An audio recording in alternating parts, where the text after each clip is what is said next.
ಸ್ಪರ್ಧಿಸಿ ಗೆಲುವನ್ನು ಸಾಧಿಸಿ ಅಲ್ಲಿರ್ತಕ್ಕಂಥ SC ST ವಕೀಲ ಮಿತ್ರರಿಗೆ ಯಾವುದಾದ್ರೂ ಕುಂದುಕೊರತೆಗಳು ಬಂದಲ್ಲಿ ಸಮಸ್ಯೆಗಳು ಬಂದಲ್ಲಿ ಉತ್ತಮವಾದ ರೀತಿಯಲ್ಲಿ ಸ್ಪಂದಿಸೋದಕ್ಕೋಸ್ಕರ ಈ ಒಂದು ಸಂಘನ ಸ್ಥಾಪನೆ ಮಾಡಿ ನಾವು ಒಂದು 2ನೇ ಬಾರಿಗೆ ಮನವಿ ಪತ್ರಗಳನ್ನು ಕೂಡ ಸಲ್ಲಿಸಿದ್ದೀವಿ. ಹಿಂದೆ 2/2/2025 ಚುನಾವಣೆ ಘೋಷಣೆ ಆಗಿತ್ತು. ಆ ಘೋಷಣೆ ಆದ ನಂತರ ಅಮೃತೇಶ್ವರ ಮಗಳು ದೀಕ್ಷಾ ಅನ್ನೋರು ನಮ್ಮ ಸರ್ವೋಚ್ಚ ನ್ಯಾಯಾಲಯಕ್ಕೆ ಭಾರತ ಸರ್ವೋಚ್ಚ ನ್ಯಾಯಾಲಯಕ್ಕೆ ಮನವಿ ಸಲ್ಲಿಸಿ ಅಲ್ಲಿ ಮಹಿಳೆಯರಿಗೆ 30% ಮೀಸಲಾತಿಯನ್ನು ಪಡ್ಕೊಂಡು 2 ಸ್ಥಾನಗಳನ್ನು ಟ್ರೆಷರ್ ಕ್ಯಾಂಡಿಡೇಟ್ಸ್ಗೆ ಕೊಡೋದಾಗಿ ಒಂದು ತೀರ್ಮಾನ, ಒಂದು ಆದೇಶವನ್ನು ಮಾನ್ಯ ಸರ್ವೋಚ್ಚ ನ್ಯಾಯಾಲಯ ನೀಡಿದ್ದು, ಅದರಂತೆ ಉಪಾಧ್ಯಕ್ಷ ಸ್ಥಾನಕ್ಕೂ ಕೂಡ ನಮ್ಮ AIBಗೆ ಒಂದು ತೀರ್ಮಾನ ಕೊಟ್ಟಿದೆ, ಗವರ್ನಿಂಗ್ ಕೌನ್ಸಿಲ್ ಕೊಟ್ಟಿದೆ. ಆದರೆ ನಮ್ಮ ಸಮುದಾಯದ ಸದಸ್ಯರಿಗೆ 1967ರಿಂದ ಅಂದರೆ ಈ ಸಂಘ ಬೆಂಗಳೂರು ವಕೀಲ ಸಂಘ ಉದ್ಭವ ಆಗಿದ್ದು 24/6/1967ರಲ್ಲಿ 67ರಿಂದ ಈ ತನಕ ಯಾವುದೇ ರೀತಿಯಲ್ಲೂ ಒಂದು ಮೀಸಲಾತಿಯನ್ನು ನಮ್ಮ AIBಯಲ್ಲಾಗಲಿ ಮತ್ತು ರಾಜ್ಯಾದ್ಯಂತದಲ್ಲಿರ್ತಕ್ಕಂಥ ಕೋರ್ಟ್ಗಳಲ್ಲಿ, ನ್ಯಾಯಾಲಯಗಳಲ್ಲಿ, ಸಂಘ ಸಂಸ್ಥೆಗಳಲ್ಲಿ ಇರೋದಿಲ್ಲ.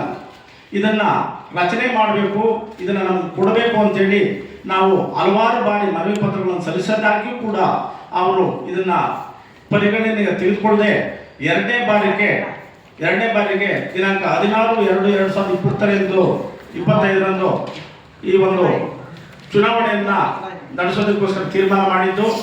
ಅದರಂತೆ ನಾವು ಈ ಮನವಿ ತಿರಸ್ಕಾರ ಆದ ನಂತರ ನಾವು ನಮ್ಮ ಕರ್ನಾಟಕ ಉಚ್ಚ ನ್ಯಾಯಾಲಯದಲ್ಲಿ ಒಂದು ದಾವೆಯನ್ನು ರಿಟ್ ಪಿಟಿಷನ್ ಹಾಕ್ಕೊಂಡ್ವಿ.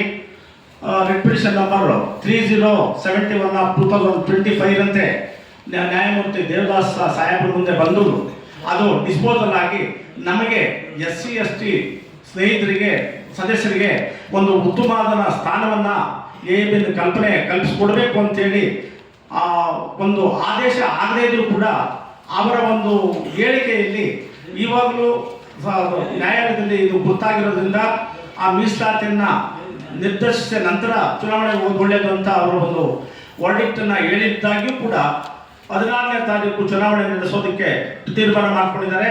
ಅದರಂತೆ ನಾವು ತೀರ್ಮಾನ ಮಾಡಿಸಿ ನಮ್ಮ ರಿಟ್ ಪಿಟಿಷನ್ನ ಡಿಸ್ಪೋಸಲ್ ಮಾಡಿದೆ. ಆದರೆ ನಾವುಗಳೆಲ್ಲ ಇದನ್ನು ಭಾರತದ ಸರ್ವೋಚ್ಚ ನ್ಯಾಯಾಲಯದಲ್ಲಿ ಪ್ರಶ್ನೆ ಮಾಡಿ ಅಲ್ಲಿ ನಮ್ಮ ಹಕ್ಕನ್ನು ಸಂವಿಧಾನ 142 ಆರ್ಟಿಕಲ್ 142ನ ಇನ್ವೋಕ್ ಮಾಡೋದ್ರ ಮುಖಾಂತರ ಗೌರವಾನ್ವಿತ ಸರ್ವೋಚ್ಚ ನ್ಯಾಯಾಲಯ ಒಂದು ತೀರ್ಮಾನ ಕೊಡುತ್ತೆ ಅನ್ನೋ ಒಂದು ಸಲುವಾಗಿ ನಾವು ಈ ಒಂದು ಚುನಾವಣೆಯನ್ನು ಮುಂದೂಡಬೇಕು. ಮತ್ತು ನಮಗೆ ಮೀಸಲಾತಿಯನ್ನು ರಾಜ್ಯದಲ್ಲಿರ್ತಕ್ಕಂಥ ಎಲ್ಲ ಸಂಘ ಸಂಸ್ಥೆಗಳಲ್ಲೂ ಕೊಟ್ಟೋ ರೀತಿ ನಮ್ಮ ಬೆಂಗಳೂರು ವಕೀಲ ಸಂಘದಲ್ಲೂ ಕೊಡಬೇಕು. ಮತ್ತು ನಾವು ಬರೀ ಇದು ಬೆಂಗಳೂರು ವಕೀಲ ಸಂಘ ಮಾತ್ರ ಅಲ್ಲ, ಇಡೀ ರಾಜ್ಯದ ಎಲ್ಲ ಸಂಘ ಸಂಸ್ಥೆಗಳಲ್ಲೂ ಮೀಸಲಾತಿ ಇದೆ. ನಮ್ಮ ವಕೀಲ ಸಂಘಗಳಲ್ಲಿ ಮೀಸಲಾತಿಯನ್ನು ಘೋಷಣೆ ಮಾಡಬೇಕು ಸುಪ್ರೀಂ ಕೋರ್ಟ್ನವರು ಅಂತೇಳಿ ಈ ಒಂದು SLPನ ಹಾಕೋದ್ರ ಮುಖಾಂತರ ನಾವು ಇದು ಮಾಡ್ತಾ ಇದ್ದೀವಿ. ಅದಕ್ಕೆ ನಿನ್ನೆ ಫೈಲ್ ಮಾಡಿದ್ದೀವಿ. ಮುಖ್ಯವಾಗಿ ಇವತ್ತು ಬರಬೇಕಾಗಿತ್ತು. ಇವತ್ತು ಡೆಲ್ಲಿಯಲ್ಲಿ ಚುನಾವಣೆ ಇರೋದ್ರಿಂದ ಅದನ್ನು ನಾಳೆ ಬರುವಂಥ ಪ್ರಮುಖವಾದಂಥ ಒಂದು ಮಾಹಿತಿ ಇದೆ. ಆದರೆ ನಾವು ತಮ್ಮಲ್ಲಿ ಕೇಳ್ಕೊಳ್ಳೋದೇನಂತಂದರೆ, ಇಂದಿನಿಂದ 1967ರಿಂದ ನಮ್ಮ ಯಾವುದೇ ರೀತಿಯ SC ST ಸದಸ್ಯರಿಗೆ ಮೀಸಲಾತಿಯನ್ನು ನಮ್ಮ ಬೆಂಗಳೂರು ವಕೀಲ ಸಂಘ ನೀಡಿರೋದಿಲ್ಲ. ಯಾರು